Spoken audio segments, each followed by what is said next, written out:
ሰላም እንዴት ናችሁ? እኔ እንደው አንድ ነገር ለመናገር አስቤ ነው። በዚህ ሰዓትና በዚህ እድሜ ስለ ኢትዮጵያ አለማሰብ አይቻልም። ማንኛውም ኢትዮጵያዊ ያቺን አፈር የቀመሰ በዛች ምድር ላይ ያደገ በተለይ ከሰዎች ጋር ተቀላቅሎ የኖረ ከሆነ ስለ ኢትዮጵያ ያስባል። ስለ ኢትዮጵያ ስታስብ ደግሞ ያለውን መከራና ስቃይ የሚደረጉትን ነገሮች ወደ ልብ ትከታለና ምንድነው እንደ ሰው ልጅ አንድ ዶክተር ጓደኛ አለች እንደዚህ ስላት ይሄ ጤነኝነት ነው ጤነኛ ነህ ማለት ነው ብላኛለችና እውነት ነው ጤነኝነት ነው እውነት ለመናገርና የማስበውን ነገር ውስጥ የሚያዝነው ውስጥ የሚጨነቀው ነገር ስለ ወገኖቼ ስላለፈው ስለ ኋላው ስለሚመጣው መሀል ላይ ስለሚደረገው ስለ ግፎች ዝም ማለት አልወድም። ስለ እያንዳንዱ ነገር እናገራለሁ። አንደበቴ አልዋሽ እንጂ በህዝብ ላይ አላጭበረብር፣ ህዝብ ላይ የሆነ በህዝብ ላይ መጠቀም የሚወጣ ነገር አልፈጽም እንጂ ስለ እያንዳንዱ ነገር ማውራት ደስ ይለኛል። ወደ ጉዳይ ልመለስ። የኢትዮጵያ መከላከያ ሰራዊት የነበረው በደርግ ሰዓት የኢትዮጵያ የመለስ ዜናዊ ሰራዊት የህወሓት ሰራዊት ማለት ነው። አሁን የአብይ አህመድ ሰራዊት እኔ ሶስቱን ነው ኮምፔር ማድረግ የምፈልገው።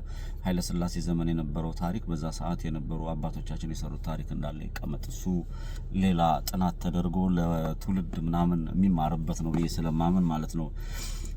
እኔ የኢትዮጵያ ህዝብ እኔ አንድ ነገር ማሰብ አለበት ብዬ የማስበው የኢትዮጵያ መከላከያ ሰራዊት በደርግ ጊዜ የነበረው የደርግ አላልኩም በደርግ ጊዜ የነበረው የኢትዮጵያ መከላከያ ሰራዊት በዛ ሰዓት የነበሩ አባላቶች በዛ ሰዓት የነበሩ ጀግና የመከላከያ ሰራዊት እጅግ ሊመሰገኑና እጅግ ልናከብራቸው ለልጅ ልጆቻችሁ ክብር ይገባችኋል፣ እናንተ ድንቆች ናችሁ ልንላቸው የሚገባው ኢትዮጵያዊ ስሜት ያላቸው ስለ ሀገራቸው በሄዱበት ወድቀው የሚቀሩ ስለ ሀገራቸው ክብር የማይደላደሩ ሀገራቸውን የሚወዱ ብሔር ምናምን ጎጣንጉጥ ውስጥ ያልገቡ ጀግናዎች ወደፊት የሚወጡበት እውቀት ያለው የሚመራቸው ድንቅ ጊዜ የነበራቸው ሰራዊታች ናቸውና በያላችሁበት ወዳችኋለሁ። በጣም ለኢትዮጵያ ገፈላችሁት ዋጋ ከፍተኛ ስለሆነም አደንቃለሁ። እኔ የደርግ በነበረበት ሰዓት የነበረው የኢትዮጵያ መከላከያ ሰራዊትን በትንሽ ትውስታ በህሊና የተቀረጸውን ለማስቀመጥ ነው። በህሊና የተቀመጠው ምንድነው? 83 ከ82 ወደ 83 ከአዲስ አበባ ድክ እያልኩኝ እናትና አባቴ ይዘውኝ ወደ ደሴ ይሄዳሉ። እኔ ልጃቸው ነኝ። ደሴ ላይ ያለውን ነገር እመለከታለሁ አያለው። መከላከያ ሰራዊት ምን ያደርጋል? ተሻግሬ ሲሄድ ያለው ጦርነት የታንኩ ሩጫው ምናምን ለማህበረሰባቸውና ለህዝባቸው ያራቸውን ክብር እንዴት አድርገው ሲንከባከቡን ሲያሳልፉ እንደነበሩ ታዝቤያለሁ፣ አይቻለሁ። የኢትዮጵያ መከላከያ ሰራዊት በደርግ ጊዜ የነበረው እጅግ በጣም ድንቅ የነበረ ነው። እንደው በቃ በጣም የሚገርማችሁ ይሄ ሁሉ የማዕከላዊ ስርዓቱ ወይም ደግሞ የአዲስ አበባ ላይ ያለው የደርግ ስርዓት ልክ ሲያበቃ እነዚህ ጨፍጫፊና ገዳዮች አሁን ተቆጣጥረው የህወሓት ሰራዊትና የአብይ አህመድ ሰራዊት ነው ያለው። መከላከያ ሰራዊት አለው እያላምን በጣም ከይቅርታ ጋር ምክንያቱም ኮምፔር ሳስብ ነበር ማታ ከሰዎች ጋር ሳወራ ነበርና የመከላከያ ሰራዊት አባላት እጃቸው ላይ መሳሪያ አለ፣ እጃቸው ላይ ትጥቅ አለ፣ እጃቸው ላይ እሳት የሚተፋ ነገር አለ። ሰራዊቱ ሲበተን ምንድነው ያደረጉት? ያንን መሳሪያ ለአማራ በሰሜን ላይ ነው አብዛኛው የነበረው። ሰሜን ላይ ላለ ማህበረሰብ ልብስ ስጡን፣ እቺን ውሰዱ፣ ልብስ ስጡን፣ ምን ለብሰው ምን በላው ስጡን ብለው ያንን መሳሪያ አስረክበው ህዝባቸው ላይ መሳሪያ ደቅነው እንደፈለጉ አድርገው መድፈር፣ ማንገላታት የፈለጉትን ማድረግ ይችላሉ። እጃቸው ላይ እሳት አለ። መንግስት ነው በዛ ሰዓት አንድ ሰው ብቻውን መንግስት ነበር። ሰሜን ላይ ባለው በየትኛውም አቅጣጫ ባለው ህዝብ ላይ ክፋትና ተንኮል ሳይፈጽሙ የሀገር ታማኝነታቸውን ገልጸው ህወሓት የምትሉት ሰራዊት ሀገር ተቆጣጠረ። ከተቆጣጠረ 84 እና 85 አካባቢ ላይ በየቤተ ክርስቲያናችሁ በኔ እድሜ ያላችሁ ሄዳችሁ ሊሆን ይችላል። አዲስ አበባ ላይ ኡራኤል ነው የተወለድኩት ያደግኩት። ኡራኤል ቤተ ክርስቲያን ሄዳለሁ። ቦሌ መድኃኔዓለም የለም። ቦሌ መድኃኔዓለም ነበረ ግን እንደዚህ ሰፊ አልነበረም። የካ ሚካኤል ሄዳለሁ፣ ቦሌ ሚካኤል ሄዳለሁ፣ 4 ኪሎ ስላሴ ሄዳለሁ፣ በአታ ማርያም ሄዳለሁ፣ ሚካኤል ጎላ ሚካኤል ምናምን ቤተሰቦች ይዘውኝ ይሄዳሉ። በዛ ሰዓት በሚሄድበት ሰዓት ምን እንደማይታቃላችሁ የኢትዮጵያ መከላከያ ሰራዊት አባላት የሆኑ 10ም 20ም ሆኖ በየቤተ ክርስቲያኑ በር ላይ ቁጭ ብለው ምን ብለው እንደሚሉ ታውቃላችሁ? ወገን የወገን ያለ እርዳን ራበን ተራብን ብለው ይለምኑ ነበር።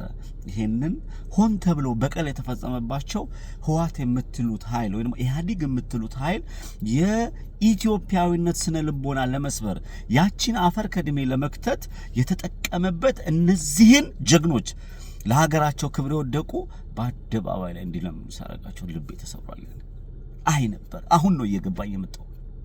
አሁን የኢትዮጵያ ሰራዊት የነበረውን ምድር ላይ ያለውን ያንን ወገኖቹን እንኳን ላለመተኮስ እርቦትና ጠምቶት መሳሪያን ወሰዱና እንኩ ብሎ የሰጠውን ያንን መከላከያ ሰራዊት አዋርደው እኔ ይሄንን የምትሰሙ ሰዎች እንደው አስቡት ወደ ኋላ ሄዳችሁ በየቤተ ክርስቲያን በር ላይ እንዲለምኑ አድርጓቸዋል። ስለዚህ ኢትዮጵያኖች እነዚህን የኢትዮጵያ መከላከያ ሰራዊት የነበሩ በደርግ ጊዜ የነበረው መከላከያ ሰራዊት እግራችንን በጥፍራችን ላይ ይዘን ይቅርታ መጠየቅ መቻል አለብን። በደለናቸዋል። ስለ እውነት የሞቱ ሰዎች በኢትዮጵያ ታሪክ ውስጥ እውነት ያላቸው ሰዎች ይጨፈጨፋሉ፣ ያልቃሉ። እውነት ያላቸው ሰው የኢትዮጵያ ፖለቲካ በአጠቃላይ እውነት ያላቸውን ሰዎች የሚበላ ነው። የሚመራ አውሬ ከሆነ አውሬው ወደ ላይ ይመጣል። ብልጥና አውሬ የሆኑ ሰዎች ወደ ላይ መጥተው እየበሉ ነው ያሉት። ይሄንን ግፍ የተፈጸመባቸውን ንጹሃንን ሳስብ ልቤ ይደማል። ክበሩልኝ የኢትዮጵያ መከላከያ ሰራዊት በደርግ ጊዜ የነበራችሁ እውነት እስከ እድሜ እስካለ ድረስ እኔ አቅም የሚፈቅደው ጸሎት ነው ለእናንተ ጸልያለሁ።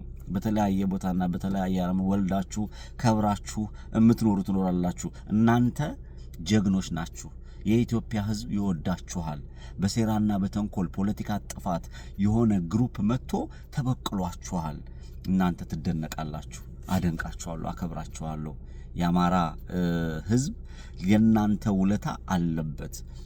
አብዛኛዎቹ ደቡብ ናቸው፣ አብዛኛዎቹ ኦሮሞዎች ናቸው፣ አብዛኛዎቹ አማራዎች ናቸው። በጣም በርከት ያሉ ጀግና የወጡበት እንደ ኢትዮጵያ የሚያስብ ሌላ የተጣመመ ማንነት የሌለው ሰራዊት ነው። የህዋት ሰራዊት ወገኑን ሲጨፈጭፍ ወገኑን ሲገድል በየአቅጣጫው ሬሳ ሲከምር ሬሳ ሲያስከምር የነበረ ነው። ከደርግ ስርዓት መውደቅ በኋላ የመጣው የፓርቲ አስጠባቂ ነው። ስለዚህ ሲጨፈጭፍ ሲገድል የነበረ አሁንም እየጨፈጨፈ እየገደለ ያለ አብይ አህመድ የመለስ ዜናዊና የአብይ አህመድ መከላከያ ሰራዊት ነው ያለው። የመለስ ዜናዊና የአብይ አህመድ መከላከያ ሰራዊት እንደምትመለከቱት ንጹሃንን ይጨፈጭፋል፣ ኢትዮጵያን ይጨፈጭፋል፣ ኢትዮጵያን ለማፈር ይሰራል።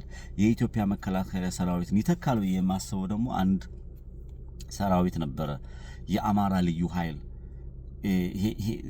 ኢትዮጵያ ሀገሩን ይወዳል፣ አማራን ህዝብ ይጠብቃል፣ ኢትዮጵያን ለማፍረስ ኢንቮልቭ አያደርግም፣ ሀገሩን ፕሮቴክት ለማድረግ በጠራህበት ቦታ ሄዶ ዋጋ ይከፍላል። እኔ የአማራ ልዩ ኃይልን መልሶ አንሰራርተው እንዲመጡ የአማራ ልዩ ኃይል የሚባል ኃይል ድጋሚ እንዲመጣ በህይወቴ ከሚሰሩ ሰዎች ናቸው። የአማራ ልዩ ኃይሎችም ያላችሁ እናንተ የኢትዮጵያ መከላከያ ሰራዊትን ታማኝነት ይዛችሁ ወደፊት የመጣችሁ አብይ አህመድ በሴራና በተንኮል የጨፈጨፋችሁ እናንተም ልክ እንደ ኢትዮጵያ መከላከያ ሰራዊት የጀግና ልጆች ናችሁ። አለስ እንኳችሁ ማንነታችሁ አልደረቀም። የናንተ ልጆች አላችሁ። የመከላከያ ሰራዊት የደርግ ልጆችም አላችሁ። የደርግ ልጆች ኢን ሴንስ በደርግ ጊዜ የነበረው የመከላከያ ሰራዊት የአማራ ልዩ ኃይል የሚወልደው ነው። የነ ጀነራል አሳምነው ጽጌ ትንፋሽ የነ ሌሎቹ ጀግኖች አሉ። ብዙ የነበሩ የተሸጠው ጀነራሎቹ ሸጧቸው በሴራና በተንኮል 4000 5000 ጉድጓድ ውስጥ ያስቀበሩ ያስጨፈጨፉ አስረው በመሳሪያ ውሃ እየጠጡ እየገደሏቸው ያስገደሏቸው መጥቷል። ኤኒዌይስ ጠቅላላ ሳረገው የኢትዮጵያ መከላከያ ሰራዊት በደርግ ጊዜ ከነበረው ውጪ አሁን ያለውም በመለስ ጊዜም የነበረው የመለስ ወንበር አስጠባቂ የአብይ አህመድ ወንበር አስጠባቂ እንጂ በዛች ሀገር ውስጥ መከላከያ ሰራዊት የለም። የደርግማ መከላከያ ሰራዊት አዋረድ ነው ብለው በየቤተ ክርስቲያኑ ላይ አንጥፎ እንዲለምን አድርገው ኢትዮጵያዊነትን እንዲመታ አድርገው በአፈር ከድሜ አብልተው አይቀጡ ቅጣት በቀላቸውን የተፈጸሙበት ህዋቶች ናቸው። ይሄን ዋሽቼ ከሆነ በዛ ጊዜ የነበራችሁ ሰዎች ወይም በዛ ጊዜ ለነበሩ ሰዎች አሰሟቸው። ይሄ ልጅ ቃዣል በሉኝ። ሐቅና እውነት ግን እንዳስቀመጥኩኝ ይሰማኛል። የኢትዮጵያ መከላከያ ሰራዊት በደርግ ጊዜ የነበራችሁ እናንተ ኢትዮጵያኖች ናቸው፣ ክበሩልኝ። የአማራ ልዩ ኃይል አሁን ያላችሁም ያለፋችሁም ዋጋ የከፈላችሁም ክበሩልኝ። እውነተኛ ነው። ለቤተሰቦቻችሁ ለእናንተ ክብር ይገባል። የኢትዮጵያ ሕዝብ የደርግ ጊዜ የነበረውን የኢትዮጵያ መከላከያ ሰራዊት ይቅርታ መጠየቅ አለበት የሚሉት አለኝ። ድል ለኢትዮጵያ። ቴንክ ዩ